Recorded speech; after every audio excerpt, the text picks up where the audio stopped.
shows up at church. It's the Sabbath and the congregation in Capernaum is assembled. It's probably not unlike any other congregation. Each person has brought the sum total of another week's worth of experiences. Some probably come feeling weighed down. Some just not feeling it, tapping their foot and ready to get through this and on with their day. Some are surely sleepy. Some are probably hyped up on too much coffee.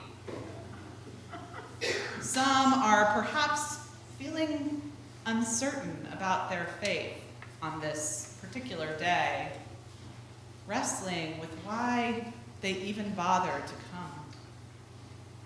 Some are deeply relieved and grateful to have this time set apart to give thanks to the Lord with my whole heart in the assembly of the upright, as our song puts it. All this humanity together in one place and time. And on this particular Sabbath in Capernaum, a man, a stranger, stands up to teach. And something about him, Mark doesn't tell us quite what it is, but something about the way he teaches suggests that this is something more than just a random guest preacher. This man speaks with authority in a way others do not, cannot. He knows things. This man speaks with power. This human being is unlike any other. And as the congregation begins to absorb this, a man starts yelling, "What have you to do with us, Jesus of Nazareth? Have you come to destroy us? I know who you are, the Holy One of God." Now, I think we've actually all had those awkward moments, right?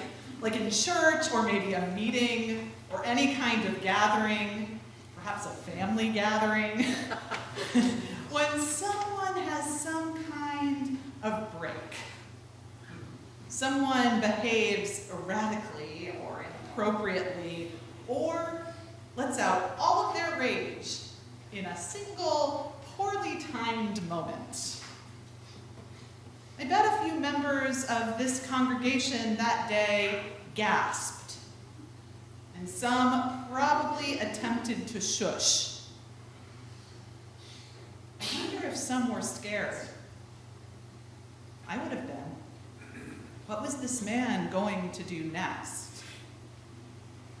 I imagine some might have made a move to remove him from the premises. But before anyone could do that, Jesus speaks. He says, "Be silent and come out of him." And an unclean spirit comes out of the man. The process is not without pain or suffering as the man writhes on the floor. But here's the thing. The spirit leaves the man. The man does not leave the congregation. This says something about God, and it says something about church. The most wonderful and perhaps the most terrifying thing about Jesus is that when we meet him, he knows us. He knows everything about us. He knows us at the most fundamental level. He knows who we are. and he instantly distinguishes that true identity as child of God from the destructive things we have done or are doing. It feels odd to the 2024 ear to hear of unclean spirits. But really, I think we all know how it feels to be possessed by them.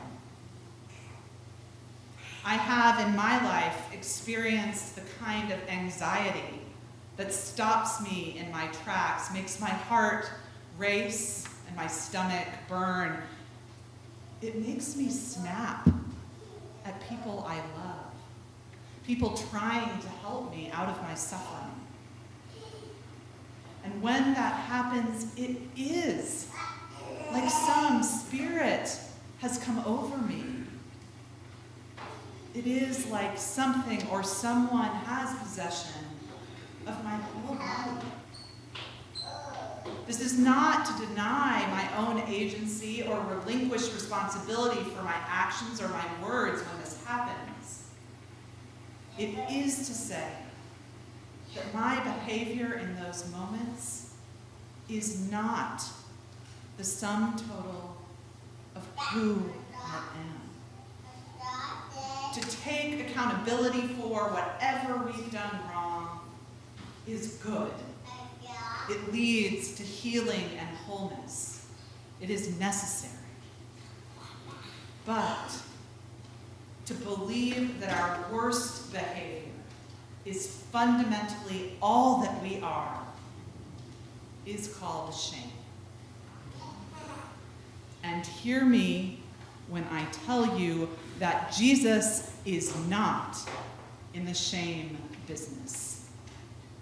I don't know where that rumor started. Well, I have some ideas, but that's for another story. No, Jesus is not in the shame business. Jesus is in the mercy business. And I believe that is what he is teaching this morning. Some of you may have read Brian Stevenson's wonderful book, Just Mercy.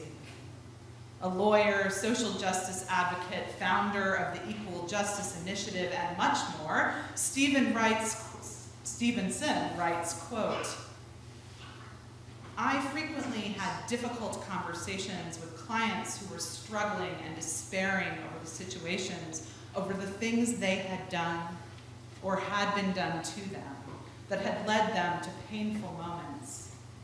Whenever things got really bad and they were questioning the value of their lives, I would remind them that each of us is more than the worst thing we have ever done. I told them that if someone tells a lie, that person is not just a liar. If you take something that doesn't belong to you, you are not just a thief. Even if you kill someone, you are not just a killer." End quote.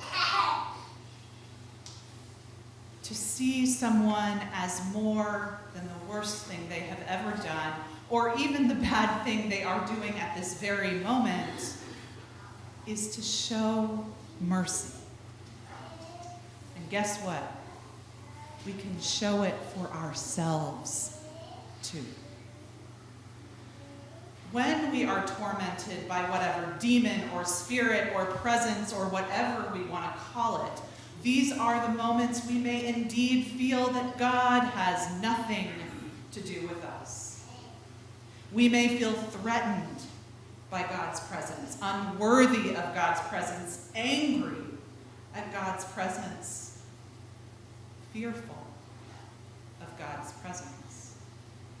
We may scream that God has nothing to do with us.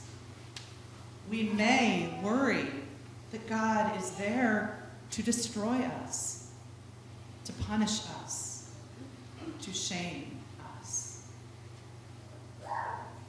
But God sees past all of it, sees right through to the child of God that God created. And God meets that child every single time with mercy. Now, most of us will not come to church and see Jesus of Nazareth himself in the pulpit.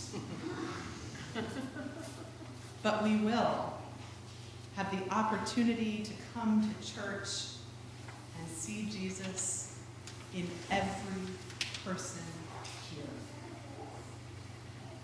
And through each other, we have the opportunity to really see one another, to really be seen by one another, to receive and show mercy and the healing that comes of it. This is church at its best, I think.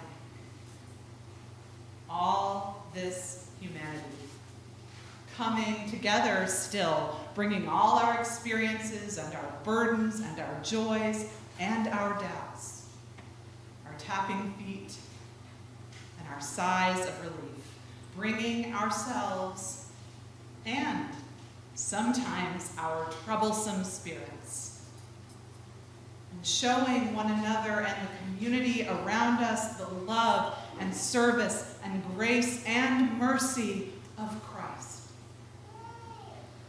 Welcoming the child of God always, and sometimes helping that child show an unhelpful spirit out the door. This is not to say it's easy. It can take a lot of patience and a sense of humor. And in the face of deep offenses, it can take a whole lot of prayer and a whole lot of time and a whole lot of support. This work is not individual. We do it as a community. So when something is too much for one of us, the rest of us can hold it. When one of us simply cannot forgive, we can do that. When one of us cannot bring ourselves to pray, we can take it on.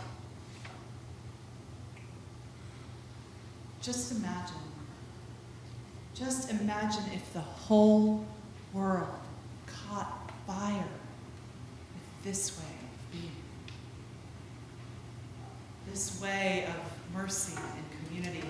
This way that anticipates that world, that kingdom that is to come, the one Jesus taught about and continues to teach about through time and through space to countless congregations.